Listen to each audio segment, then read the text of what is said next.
Cette émission vous est présentée en partenariat avec la Société d'histoire du Lac-Saint-Jean, dont les services mettent en valeur le patrimoine et le territoire dans une perspective d'apprentissage collectif. Bonne émission! Mémoire de lieu est rendu possible grâce à la participation financière de la résidence funéraire Lac-Saint-Jean, propriété exclusive des gens du milieu qui accompagne et soutient les familles des gens endeuillés depuis plus de 3 décennies avec respect et compassion.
Ici Mélissa Raté, bienvenue à Mémoire de lieu. Qui ne se souvient pas du manoir du Rocher, cet ancien hôtel d'Île-Maligne situé au tout début de la voie de contournement? Inauguré en 1959, il a été démoli en 2010. Le manoir du Rocher était vraiment considéré comme l'un des joyaux de l'hôtellerie régionale. Ensemble, découvrons son histoire.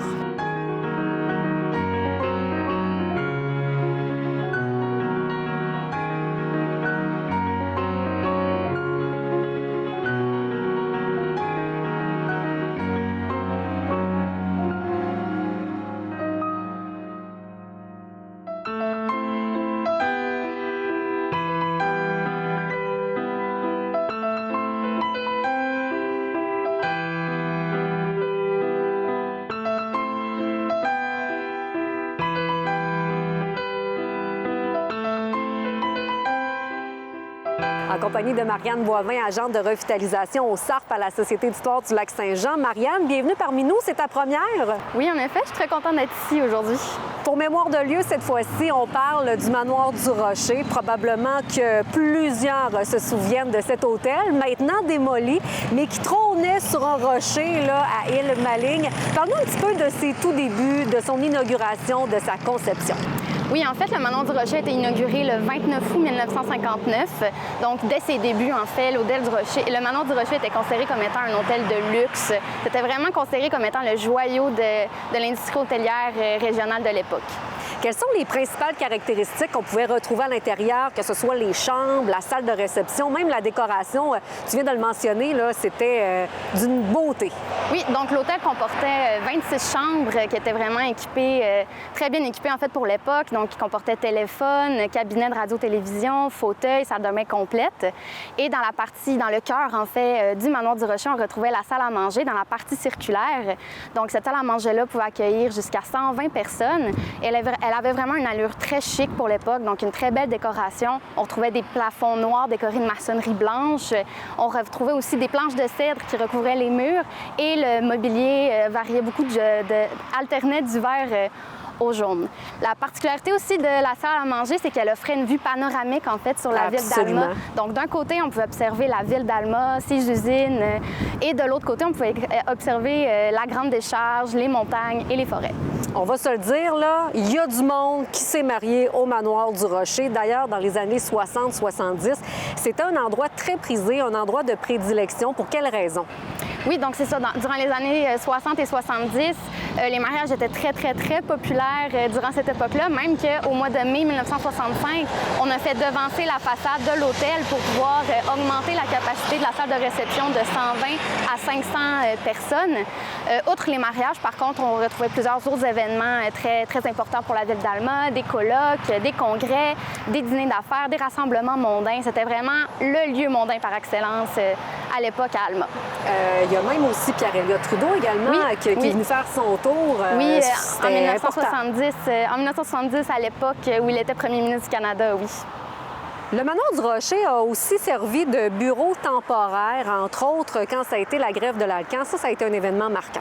Oui, donc durant l'année 1976, durant la grève, les cadres et autres représentants des partis patronales se sont servis du manoir du Rocher comme bureau temporaire, même qu'au courant du mois de juillet 1976, des syndiqués en fait ont envahi, si je peux dire, le manoir pour en fait déloger les cadres et les partis patronales qui s'y trouvaient. Selon le syndicat, c'était en réponse en fait à un tabassage qui avait eu lieu sur la ligne de piquetage qui bloquait le chemin de fer Roberval-Saguenay, et même qu'il y a un avocat en fait qui représentait la partie patronale qui a dû se retrouver à l'hôpital après l'événement. Ça a brassé, comme on dit? Oui, en effet. Fait intéressant, le manoir du Rocher est devenu aussi la première école d'hôtellerie dans la région. Quels sont les aspects qu'on enseignait? Oui, donc à partir de 1962, le manoir du Rocher va devenir une école d'hôtellerie. On y aborde en fait tous les aspects de l'hôtellerie et de la restauration, donc comptabilité, administration générale, finances, mais aussi confort des invités, service aux tables, cuisine, protocole des grands dîners et présentation des vins. Le manoir, en fait, l'école du manoir était aussi utilisée comme centre de perfectionnement pour les employés des autres établissements hôteliers de la région.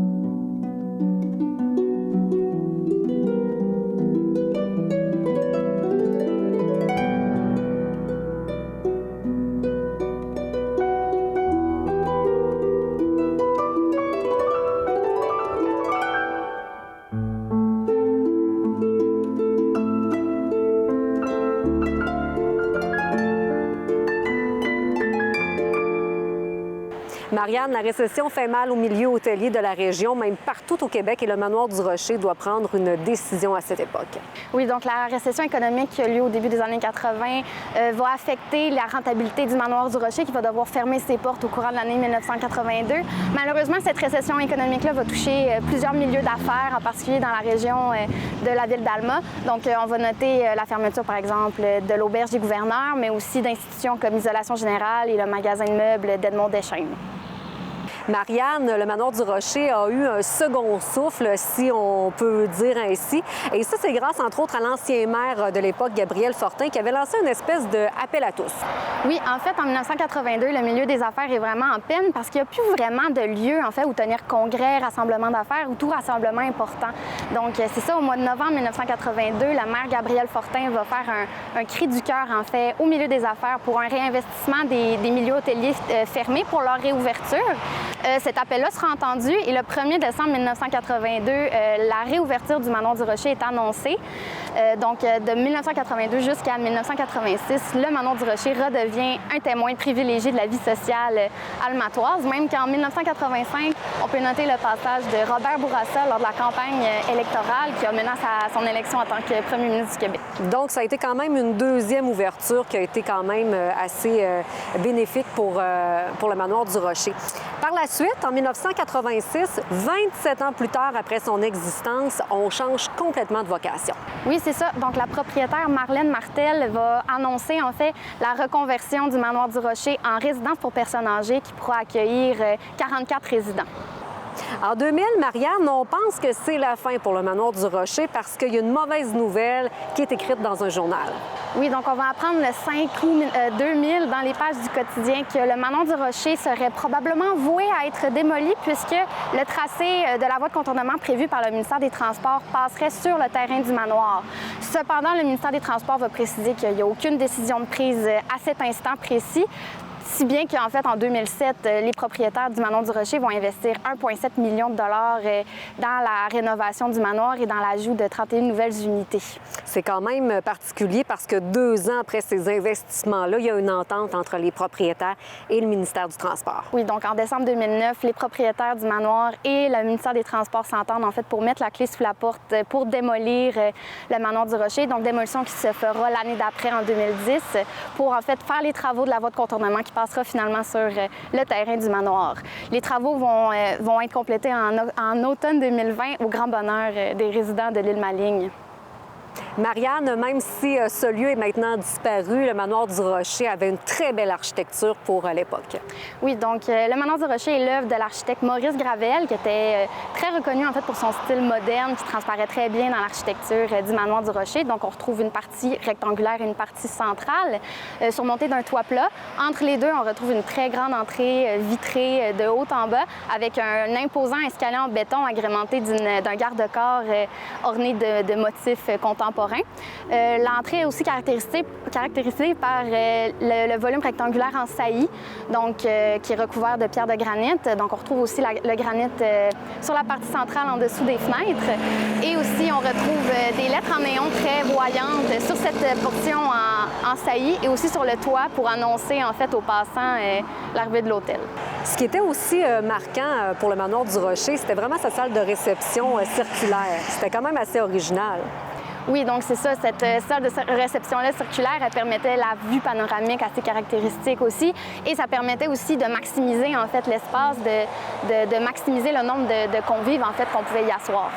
Marianne, ça a été un plaisir. Probablement que tu nous as rappelé de bons souvenirs pour ceux et celles qui ont fréquenté le manoir du Rocher. Merci beaucoup. Merci à vous.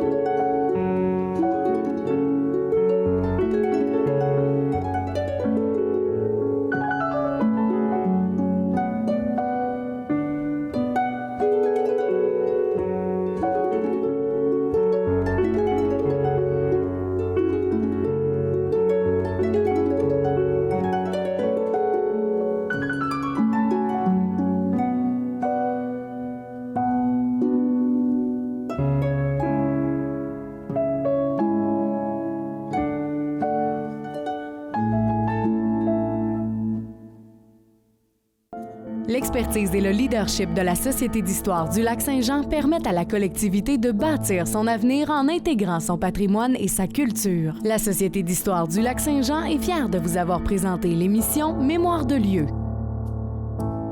La résidence funéraire Lac-Saint-Jean, propriété exclusive des gens du milieu, qui accompagne et soutient les familles des gens endeuillés depuis plus de 3 décennies, avec respect et compassion, est fière de vous avoir présenté Mémoire de lieu.